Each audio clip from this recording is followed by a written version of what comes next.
আলহামদুলিল্লাহ, আগামীকাল 25শে ডিসেম্বর বিএনপির ভারপ্রাপ্ত চেয়ারম্যান দেশনায়ক তারেক রহমানের আগমন উপলক্ষে সংবর্ধনা অনুষ্ঠানের ঐতিহাসিক 300 ফুট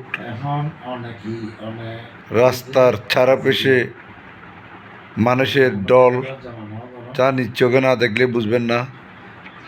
এই কনকনে শীতের মধ্যেও কেউ তারপল বিছিয়ে শুয়ে আছে, কেউ টং বেঁধে বসে আছে, কারণ দেশ নায়ক তারেক রহমানকে দেখার জন্য। আসলে কত ভালোবাসে সেটা নিজ চোখে না দেখলে বোঝা যাবে না। ইনশাল্লাহ আপনারাও যারা 300 ফিটের কাছাকাছি আছেন আগামীকাল ঐতিহাসিক দিনের সাক্ষী হওয়ার জন্য চলে আসুন। দেশ নায়ক তারেক রহমান জিন্দাবাদ। আগামীকালের সংবর্ধনা অনুষ্ঠানে সফল হোক। আসসালামু আলাইকুম।